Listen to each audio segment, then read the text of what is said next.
Hello students, तो आज हम लोग करने जा रहे हैं इलास्टिसिटी ऑफ डिमांड के जो टॉपिक है उसका दूसरा मेथड, यानी कि इलास्टिसिटी ऑफ डिमांड की गणना करने के लिए दूसरी विधि है हमारे पास, कुल व्यय विधि, टोटल एक्सपेंडिचर मेथड, जिसके थ्रू हम ईडी कैलकुलेट कर पाएंगे। लेकिन प्रतिशत विधि में हमने सीखा ईडी कैसे निकाला जाता है, कुल व्यय विधि से भी हम सीखेंगे ईडी कैसे निकाला जाता है, लेकिन दोनों मेथड्स का क्या फ़र्क है वो भी जानना इंपॉर्टेंट है आपके लिए। तो देखिए, कुल व्यय विधि से हम लोग क्या जानेंगे, ये भी जो मेथड है वो परसेंटेज मेथड से भी आसान है, लेकिन इसकी कुछ अपने मेरिट्स हैं और डीमेरिट्स हैं, इनके कुछ अपने ही फीचर्स हैं। तो कहने का मतलब मैं कह सकता हूँ कि ये सबसे आसान विधि है, ठीक है। ईडी निकालने के लिए ये सबसे आसान विधि में से एक है कुल व्यय विधि, जिसके थ्रू हम ईडी निकालेंगे। लेकिन होता क्या है इसमें, देखिए, इसमें हम एग्जैक्ट वैल्यू, यानी कि जो ईडी की एग्जैक्ट वैल्यू है वो हम फाइंड आउट नहीं कर पाएंगे इससे। जैसे प्रतिशत विधि में था एक्यूरेट एप्रोप्रिएट वैल्यू जितनी थी, यानी कि 0.1 आ रहा है, 1 आ रहा है, 2 आ रहा है, 5, 9, 10 जितना भी आ रहा है वो हम कैलकुलेट कर सकते थे। लेकिन यहाँ पर हम लोग ईडी की एकदम appropriate value, accurate value calculate नहीं कर पाएंगे। यहाँ पर केवल और केवल हम ये बता सकते हैं कि जो ईडी की वैल्यू है वो या तो ईडी लेस देन 1 होगी, या फिर तो वो ईडी ग्रेटर देन 1 होगी, या फिर ईडी इक्वल्स टू 1 होगी। केवल हम इतना बता पाएंगे इस मेथड से। किसी कमोडिटी की ईडी जब कैलकुलेट करेंगे तो केवल इतना ही बता सकते हैं कि ईडी की वैल्यू 1 के बराबर होगी, 1 से कम होगी या 1 से ज़्यादा होगी। लेकिन ये एक्यूरेट नहीं बता सकते, हम बिल्कुल परफेक्ट वैल्यू नहीं बता सकते कि 5 आएगी ईडी की वैल्यू, 10 आएगी, ये नहीं बता पाएंगे। तो देखिए, इसमें क्या करना होता है कुल व्यय विधि से। सिंपली यहाँ पर एक आसान सी डेफिनेशन दूं तो ये लिख सकता हूँ कि कुल व्यय विधि द्वारा मांग की लोच ज्ञात करने के लिए केवल वस्तु की कीमत तथा उसकी खरीद पर किए गए कुल व्यय की दिशा को देखा जाता है। सही है। सिंपल सी बात ये बताई मैंने कि यहां पर किसी कैलकुलेशन की रिक्वायरमेंट नहीं है। फायदा क्या है इस मेथड के अंदर, सबसे बड़ा फायदा देखिए, परसेंटेज मेथड में आपको कैलकुलेशन चाहिए होते हैं, मैथमेटिकल नॉलेज चाहिए होती है। यहां पर कोई मैथमेटिकल नॉलेज की आवश्यकता नहीं है, ये फायदा। दूसरा, नुकसान वाली अगर मैं बात करूं, डीमेरिट की बात करूं, तो उस मेथड में फायदा ये था प्रतिशत विधि में कि वहां पर एकदम एक्यूरेट वैल्यू ईडी की आप निकाल पाते हैं, और यहां पर एक्यूरेट वैल्यू नहीं बता पाएंगे। ये सबसे मेन खासियत है। तो देखिए, यहां पर मैंने लिखा है कि कुल व्यय विधि द्वारा अगर मांग की लोच निकालनी है तो आपको करना क्या है, केवल वस्तु की कीमत और जो वस्तु की खरीद पर किया गया कुल व्यय है उसकी दिशा को देखा जाता है, यानी कि उसके डायरेक्शन को देखा जाता है। सही है। ओनली डायरेक्शन चेंज देखेंगे, किसका, प्राइस का, वस्तु की जो कीमत है और जो उसकी खरीद पर किया गया कुल व्यय, इन दोनों का डायरेक्शन केवल देखकर कि किसमें किस साइड चेंज हो रहा है, बस इतना देखकर ही हम बता पाएंगे कि उसकी कमोडिटी की ईडी कितनी होगी। तो बहुत ही आसान है, आइए सीखते हैं कि कैसे बता पाएंगे हम कि ईडी कितना किस वस्तु की आएगी। देखिए, सबसे पहले एक कंडीशन लेकर चलते हैं, ईडी ग्रेटर देन 1। सही है। दूसरे कंडीशन में हम सीख जाएंगे ईडी लेस देन 1, और तीसरे कंडीशन में हम सीख जाएंगे ईडी इक्वल्स टू 1। तो देखिए, यहाँ पर बिल्कुल सिंपल है।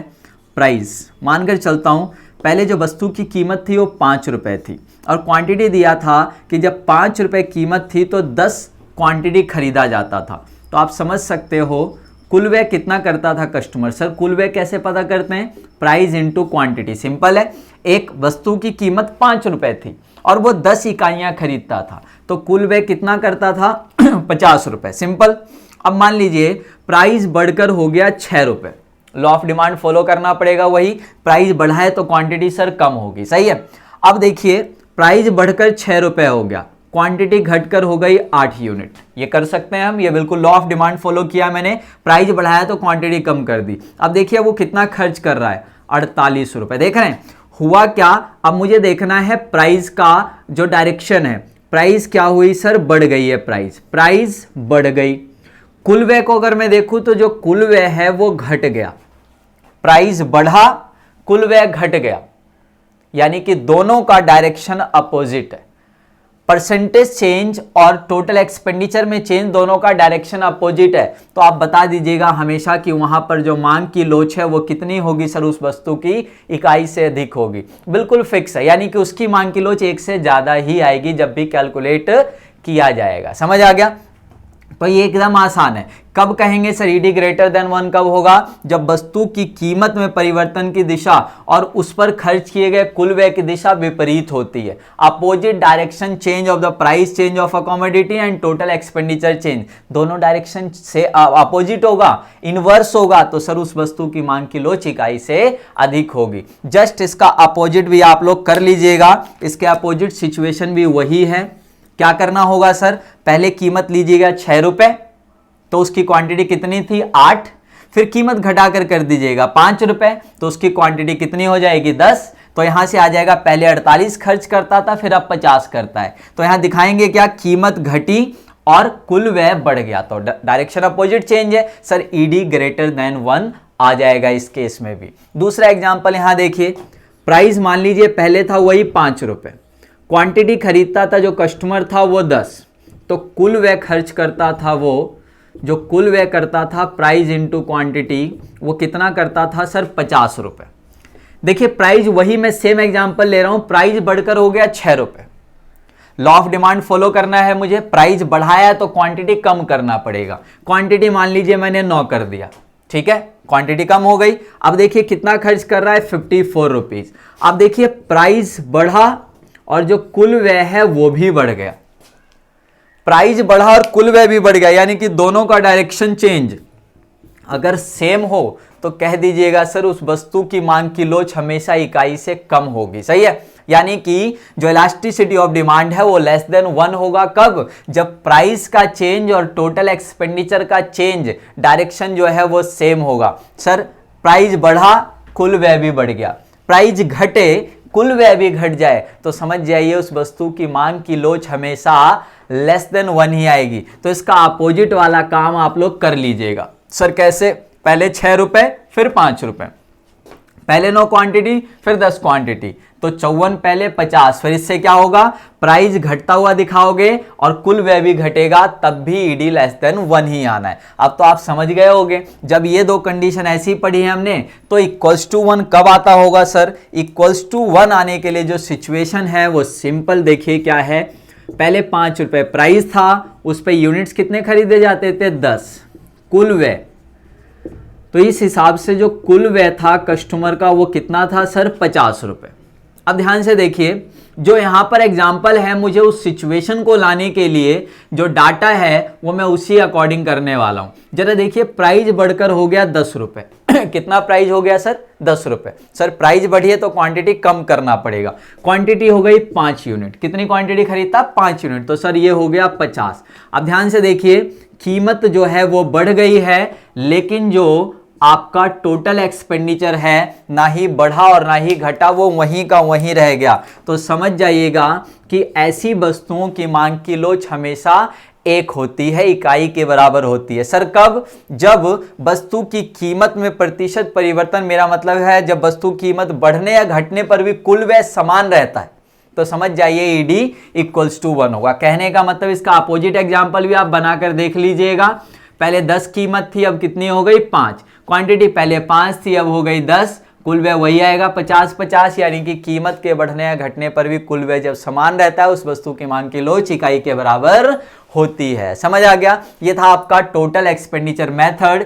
ये 4 to 6 मार्क्स में आपका सेपरेटली ऐसे ही समझाने के लिए आ जाता है कि कुल व्यय विधि को समझाओ। ये बहुत ज्यादा इंपॉर्टेंट है बीए बीकॉम के लिए भी और 11-12 जिनके भी सिलेबस में ये रहा होगा, सही है, या है इनके सिलेबस में। तो कुल व्यय विधि को ऐसे ही आपको समझाना होता है कि एक आसान विधि है, इसमें गणना की आवश्यकता नहीं होती, कैलकुलेशन रिक्वायर्ड नहीं है, केवल दिशा को देखकर बताया जा सकता है ईडी कितना आएगा।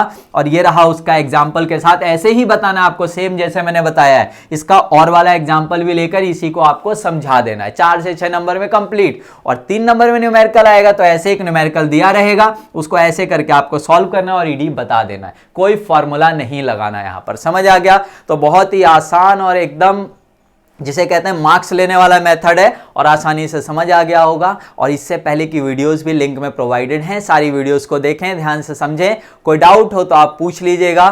फिर मिलेंगे हम नेक्स्ट क्लास में। वीडियो अच्छी लग रही हो लाइक कर देना, सब्सक्राइब कर ले चैनल को आप नए हैं, और शेयर जरूर कर देना अपने मित्रों को, ठीक है।